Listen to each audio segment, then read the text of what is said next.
Welcome. This is John McKnight of the Asset-Based Community Development Institute. We're located at DePaul University in Chicago. And this is one of a series of interviews with local leaders who are involved in initiatives to increase local security, and some other interviews that have to do with how local neighborhoods are coming to grips with the police.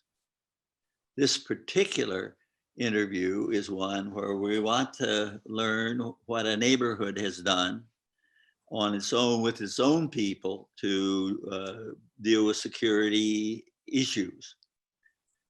We're joined by Reverend Robbie Wilkerson of the New Kingdom Church in the neighborhood of Austin on the far west side of Chicago. Mm-hmm.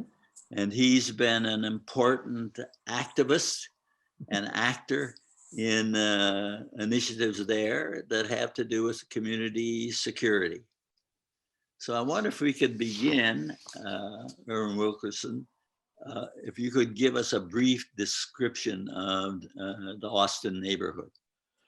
Well, the Austin neighborhood is, first of all, thanks for having me here. I appreciate the opportunity to share with you. But the Austin neighborhood is, it was for several years the largest populated community in the entire Chicago area. We've since started coming up second because many people moved out. But it is predominantly African-American, upwards of 80% African-American community. And we border on Oak Park. Our west end ends on Austin, which pulls you into the Oak Park area. Our community has really been one that's been devastated in the last 30 years or so, due to drugs and violence and the migration of prominent African Americans to other communities. And so we struggle with education, we struggle with violence, we struggle with finding economic drivers that keep us moving forward. And so I'm very optimistic because there are great opportunities for us to build, because Austin is filled with several social service agencies all over. And so we are now trying to come together to rebuild the legacy that was once prominent, that's called Austin. Could you tell us a little about your role in the neighborhood? In addition to being a pastor, I know you've been active in a lot of community efforts. Absolutely. First of all, just let me tell you that I'm born and raised in Austin. My family moved in Austin in the 70s when I was a very young boy. And so my roots run very deep in Austin. And so I have participated at various levels from my early teens, participating in some negative things. And so it's almost like once I got my life turned around and found a purpose through Christianity, God sent me right back into the community that I once helped to destroy, to help clean it up. And so as a pastor, you know, I've been able to create various initiatives around positive youth development through our CDC, which is New Birth Christian Center. We've also done recovery support services where we've invited and facilitated over 400 individuals into recovery support, those recovering from drugs, alcohol, and tobacco. We've also participated in food programs where we fed youth, we fed adults. And so as a ministry, we've been able to participate in a lot of different programs to try to help keep our community moving forward. We've created programs such as the Austin Cares Project, which is the community anti-violence and restoration effort where we were able to pull together over 30 agencies in the community to work in collaboration on various issues. We've also created the Austin Coalition for Youth Justice, where that is a restorative justice community. It is a hub that we've created that, is a diversion from policing and sentencing for young people. We partner with Cook County for that. And just various programs, I hate to go on and on, that we've been able to initiate and facilitate and participate in. Well, I know that you have been involved in one particular initiative that focuses on the men in the neighborhood. Yep. And I wonder if you could fill us in on that initiative and how it is proceeding. Yeah, so that one I'm extremely excited about. It's sort of new, but it is something that has been growing over the years. So the premise of it is that in order for our community to change and turn around and become everything we hope it would be, we believe that it's going to take men to stand up and lead and take ownership of it. So what we've done is we've created an organization of men called the MacMan, which is an acronym for the Men's Accountability Council. And so the premise is that we will create a roundtable of leaders, of 25 leaders of various walks.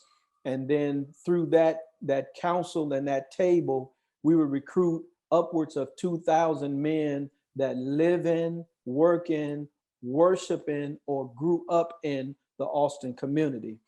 And so we've been really pulling men together. Now, one of the key components of it is we're not bringing men together to ask for anything, but we're bringing 2,000 men together who can bring something to the table, bring something positive to the community. Two areas we want to focus on. One is bringing peace to our community. We want to create strategies to deal with the violence, and we've come up with plans for that. Secondly, we want to create economic drivers for our community, and we've created plans for that. Too many times men come together, or people in communities come together looking for something that they can get, looking for some entitlement that people are supposed to give us something. But we're trying to change the narrative in that, and we're saying we're going to take ownership of our community. We're going to take responsibility for our community, and we're going to make sure that we stand together to make sure we fight against violence and we fight against the economic disparities that lead to a lot of negative behaviors within our community. So that's sort of the premise of it. Now, in terms of the kind of things you intend or are doing in relationship to security or violence in the neighborhood, can you give us a little more background on that kind of initiative, what you have in mind or what you're doing? Yes.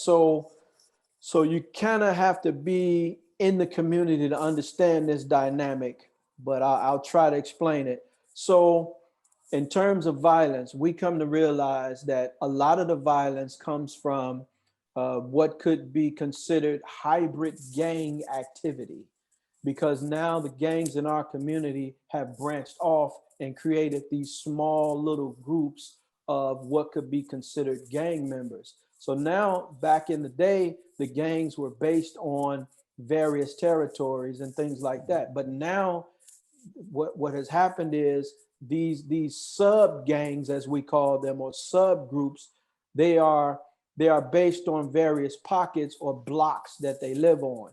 So what happens is certain groups can't come into certain areas or across certain streets because of, a lot of friction that's created. So what we've decided to do that, we've broken down the entire Austin community in 87 different groups. And so we have regions in Austin. So we have 87 different regions that's based on a 2-block radius west and 5 blocks going north and south. And so our intentions is this: we feel like if we can get if we can recruit 2,000 men, we can get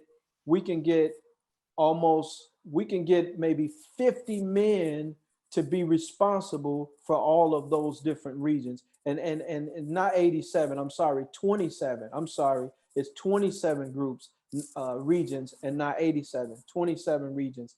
And so will have 87 men who responsible for each region.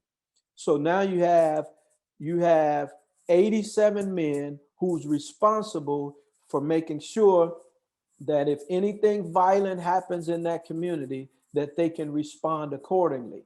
So how we think it'll work is, of those 87 men in that one region, we're hoping that someone would be a resident or have family on every single block, so that if something happens on that block, somebody knows who that person is. Somebody's already interacting with the neighbors on that block. We've already connected with the churches on that block. They've already connected with the block clubs. And so if something happens, we can respond accordingly because we have an inside track on it. And so we think if our presence is there every day, not just when something happens, but every day we're out, we're cleaning up, we're helping neighbors with their gardening and all of that. We have a presence of men there. Then those young boys who come in and create violence, they will be less or not as comfortable with that, knowing that if something happens on that block, thousands of men are going to show up and hold you accountable for anything that happens in that area. So that's one of the things that we're going to do centered around violence. But then we're going to have night patrol, where we'll have 50 cars just riding up and down the blocks from 9 p.m. to after midnight. And we're just riding through, showing our presence. If people are out, we're stopping, trying to find out why these young people are out on the street. If there's a party going on, we're going to make sure that we're involved with that, to make sure if it erupts into something, we're already on site to try to diffuse it. And so those are some of the things that we're going to do to deal with the violence in our community. And are the men that you will be involving actually living on the blocks that they're responsible for? Yes, and it may not be all of them, but we're hoping that there'll be several of them who either live on the block, or their family lives on the block, or they have some connection to the people on that particular block. Have you had any reception to this idea by people on the block? 100%. 100%. We've done focus groups. We've done meetings with parents, particularly the mothers. They feel very confident about calling on us if something happens. Their garage get broken into or something like that. Rather than call the police, they're going to call the MacMan. Well, we'll show up. So now they feel a lot more protected because the men in the community are stepping up and saying, we're going to protect our women. We're going to protect our children. We're going to protect our property. We're going to make sure that our presence is felt, so that you don't have to be worried about walking home, because all you got to do is call the MacMan and somebody will be there to make sure that we protect your safety. And your central group that you have working now, are they recruiting people to be part of the 2,000 men? Yes. So we're in recruitment phase now, because the group of men around the table, the 25, we've handpicked them, men of great prominence, men of great influence, men who have a history of being able to network and bring people together. People who, there's some who are ex-offenders who have the influence on the street. There's some who are business owners who have influence in that area. We have educators. We have just all those kinds of men who sit at the table every Friday to have these discussions about how we can make things better for our community. You said that your initiative has two parts. One is directed on violence itself, but the other you said was economic. Can you say Yes. something about that? Yes. So our plan is to take ownership, and we're hoping to utilize real estate and commercial businesses to create economic drivers within our community. So what we're doing is that group, just say for instance, those 27 regions, within one of those regions, we're going to have, there'll be vacant lots, there'll be vacant homes, there'll be vacant commercial spaces and things like that. Well, what we're going to do, we're going to put together a team, because we have real estate agents, we have bankers that's a part of our team. So we're going to purchase those vacant lots, we're going to purchase those vacant homes, and we're going to try to acquire all of those vacant commercial properties throughout our corridors: North Avenue, Division, Chicago Avenue, Madison, and Lake Street. We're going to acquire all of those, and then we're going to do some workforce development. We're going to do some business and entrepreneur training so that we can begin to create economics around real estate and around commercial properties, that we can put stores, we can put restaurants in, so that we won't have all of that vacant space. And then we can offer jobs to people, we can offer career opportunities for people, and ultimately we can offer entrepreneur ownership for individuals who have visions to do that. So that's how we're going to create economics in our community, through real estate and through opening those businesses down our major corridors. That's really impressive. In terms of your group that of 25 and this initiative, have you been able to get some money to get this thing going? So a couple things. One, we have very prominent men that's around that table willing to make investments. And then we have two of our major organizations in Austin, 70 years of programming in Austin that's behind us. That's Westside Health Authority, and that's the Austin People Action Network. We're meeting with some others, Westside United. We're going to meet with Build, those organizations who can stand behind us to do that. And then we're now organizing so that we can be an entity in and of ourselves. Westside Health Authority is our parent organization now. But then once we do that, we're going to partner with, or try to partner with the city, the state, the county to get funding for this project. However, we strategically went into this without having funding, because we come to realize from experience, me myself, been 25 years doing this work, is that when you put money on the table, it changes the dynamic of an organization. So we wanted to do recruitment without having some type of monetary enticement at the end of it, so that people will be a part of it because they love the community and they have something to bring. And once we organize, then we as a group can determine what type of funding sources we need to execute the vision. As you develop relationships with your 2,000 men, one of the things that they are dispersed throughout the neighborhood. And I'm wondering whether or not a part of what may happen or is happening is establishing a new kind of relationship between the adults and the young people in the neighborhood. Yeah. Is that a part of what you're trying to do? That is a major part of it. And I'm glad you brought that up, because that's the ultimate goal. What we see that's being developed today, we may not get a chance to see the full manifestation of it, but it's about planting seeds and bridging gaps right now. And it's not an overnight process, but we're trying to create this so that the generation that comes up behind us would be more on an even plane, where they'll have the opportunities that we never had. So this is something that we are hoping to inspire our young people with, where they can see men standing up and feel like there is hope, there is possibility for us. So yes, bridging the gap. One of our first events that we're doing, we're taking 25 young men and 25 young women on a retreat. that we're going to pay for. We're going to take them out of the community. We're going to spend a weekend with them, just pouring into them, just sharing vision with them. And most importantly, just sitting down, listening to them. Because we did do a listening session via Zoom where we had some young people on, and there's some things that they said that was very challenging for us and caused us to look at ourselves differently. So yes, the goal of it is to really create a platform so that our young people can be better off and have a better chance at success.